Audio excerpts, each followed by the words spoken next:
देख रहे हैं न्यूज फॉर नेशन और मैं हूं प्रियदर्शन। भारतीय जनता पार्टी नीति केंद्र की मोदी सरकार को हराने के लिए बिहार के मुख्यमंत्री नीतीश कुमार ने एक बड़ी पहल की थी और उनकी पहल पर इंडिया गठबंधन बना है। लेकिन इस इंडिया गठबंधन ने लोकसभा चुनाव के पहले ही एक तरीके से कहें तो अब अपने घुटने टेकने शुरू कर दिए हैं और पहला बड़ा झटका पश्चिम बंगाल में लगा है। जी हां, पश्चिम बंगाल की मुख्यमंत्री ममता बनर्जी ने आज इंडिया गठबंधन को एक बड़ा झटका दिया है और एक तरीके से कहें तो बिहार के मुख्यमंत्री नीतीश कुमार के मंसूबों पर भी पानी फेरा है, क्योंकि वो इंडिया गठबंधन से अलग होकर के अब अकेले अपने दम पर पश्चिम बंगाल में चुनाव लड़ेंगे। सीएम नीतीश की पहल को हम सबसे बड़ा झटका देना इसलिए क्यों कह रहे हैं, क्योंकि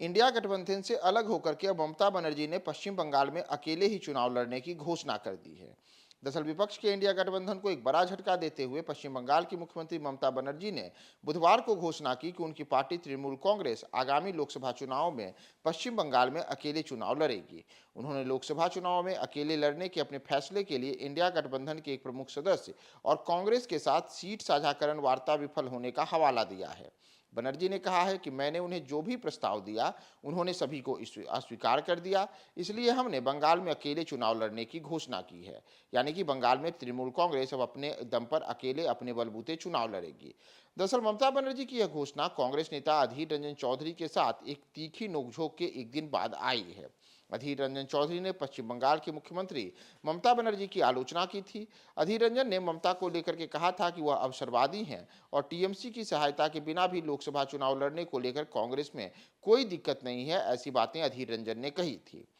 अधीर की इन टिप्पणियों के एक दिन बाद ही अब ममता बनर्जी ने इंडिया को बड़ा झटका दिया है और अकेले ही लोकसभा चुनाव में टीएमसी को उतारने की घोषणा कर दी है। एक तरीके से यह पश्चिम बंगाल में जहां ममता बनर्जी ने अपने तमाम गठबंधन के साथी थे उन्हें बड़ा झटका दिया, तो राष्ट्रीय स्तर पर यह इंडिया गठबंधन और बिहार के मुख्यमंत्री नीतीश कुमार के लिए भी एक बड़ा झटका है, क्योंकि नीतीश ने ही इंडिया गठबंधन की नींव डाली थी। टीएमसी सुप्रीमो ने यहां तक कहा कि कांग्रेस के प्रति वह नाराज हैं क्योंकि राहुल गांधी का कोई प्रभाव नहीं है। उन्होंने यह भी कहा कि राहुल गांधी जो इन दिनों भारत जोड़ो न्याय यात्रा पर निकले हैं और पश्चिम बंगाल में भी उनकी यात्रा होनी है, शिष्टाचार के नाते भी उन्होंने ममता बनर्जी को इसकी सूचना नहीं दी कि बंगाल में कांग्रेस की यह यात्रा आने वाली है। दरअसल अगर हम बात करें नीतीश कुमार की, तो नीतीश कुमार की पहल पर ही देश के कई विपक्षी दलों को एकजुट करने के लिए इंडिया बना और इसकी पहली बैठक पटना में हुई। उसके बाद बेंगलुरु, मुंबई और दिल्ली में अगले दौर की अलग अलग बैठकों में अलग अलग वार्ताएं हुई और इन सब के बीच बिहार के मुख्यमंत्री नीतीश कुमार ने केंद्र की मोदी सरकार को आगामी लोकसभा चुनाव में सत्ता से हटाने के लिए देश के तमाम विपक्षी दलों को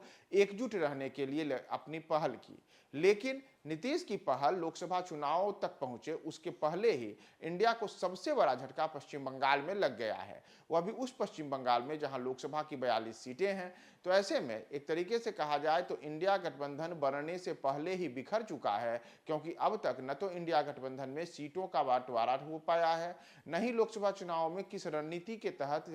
तमाम जो अलग अलग विपक्षी दल हैं वह एक साथ भाजपा और एनडीए का सामना करेंगे, इस पर उनकी कोई आम सहमति है। और लेकिन इन सब के बीच जो सबसे बड़ा सवाल है वह यह है कि क्या ममता बनर्जी ने जिस पहल की शुरुआत की है, यानी कि ममता बनर्जी ने इंडिया से अलग होने का जो अपना कदम बढ़ाया है, इसकी देखा देखी क्या अब इंडिया को आगे आने वाले समय में अन्य राज्यों में भी झटका लगेगा जहां अब तक सीट शेयरिंग नहीं हुआ है। तो इन सवालों का आगे आने वाले दिनों में क्या जवाब होगा, हम आपको तमाम अपडेट्स बताएंगे। आप हमारे साथ बने रहें न्यूज फॉर नेशन।